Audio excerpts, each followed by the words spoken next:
ईमानदारी का इनाम। किसी गांव में रामू नाम का एक किसान रहता था। स्वभाव से वह बहुत ही अच्छा था। उसका एक खेत था जो बहुत छोटा था, जिस कारण उसके बड़े परिवार की गुजर बसर बहुत मुश्किल हो गया था। रामू अपने खेत में बहुत मन लगाकर काम करता, लेकिन खेत छोटा होने के कारण काम कुछ ही घंटों में ख़त्म हो जाता था। उसके बाद वह खाली समय रहता था। ईमानदारी का इनाम। काम के बाद खाली समय रामू को बिताना भारी पड़ रहा था, इसलिए उसने एक दिन सोचा क्यों न हम इस खाली समय में गांव के सेठ जी के खेत में मजदूरी कर लिया जाए। इससे खाली समय भी कट जाएगा और घर में पैसे की कमी भी कुछ दूर हो जाएगी। गांव में सेठ जी बड़े इंसान थे।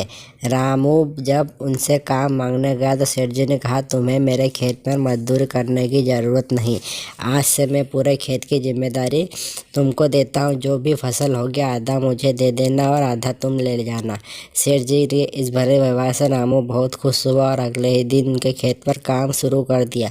वह प्रतिदिन सुबह सबसे पहले अपने खेत का काम करता और फिर सेठ जी के खेत में काम करने चला जाता था। एक दिन दोपहर को जब रामू सेठ जी के खेत में हल चला रहा था, उसी वक्त उसका पैर किसी सख्त चीज़ से टकरा। जब उसने मिट्टी हटाकर देखा तो वहाँ मिट्टी से बना एक छोटा सा मटका था, जिसके ऊपर लाल कपड़ा बांधा हुआ था। रामू पहले तो थोड़ा डर गया था, लेकिन फिर भी उसने थोड़ा साहस करते हुए मटके पर बंधा कपड़ा हटाया। जैसे उसने मटके के अंदर देखा, उसके आश्चर्य का ठिकाना न रहा। उसमें सोने के कई आभूषण थे। रामू को अब समझ ही नहीं आ रहा था कि वह इस कीमती आभूषण का क्या करे। और एक वह सोचता, इसे किसी सोनार को बेचकर अपने घर की पैसे की कमी हमेशा के लिए ख़त्म कर देता हूँ।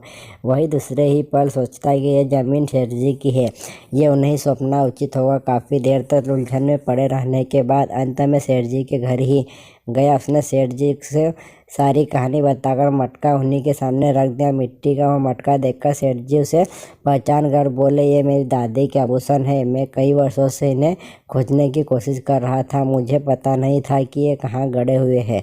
उन्हें अचानक खोजकर तुमने बहुत बड़ा उपकार किया है। तुम्हें इस काम के लिए कोई बड़ा इनाम तो मिलना ही चाहिए। सेठ जी, मुझे अपने खेत पर काम कर दिया, यही बहुत है। अब मुझे कोई इनाम नहीं चाहिए। रामू ने सेठ जी से हाथ जोड़कर आग्रह किया कि सेठ जी ने कहा, रामू, मैं जानता हूँ तुम बहुत मेहनती और ईमानदार हो, लेकिन इनाम तो तुम्हें स्वीकार करना ही होगा।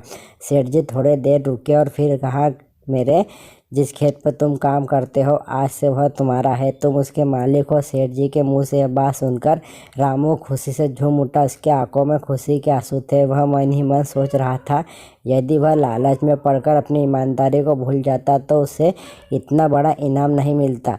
ईमानदारी सबसे अच्छी नीति है। थोड़े से लालच के लिए किसी के साथ बेईमानी नहीं करना चाहिए।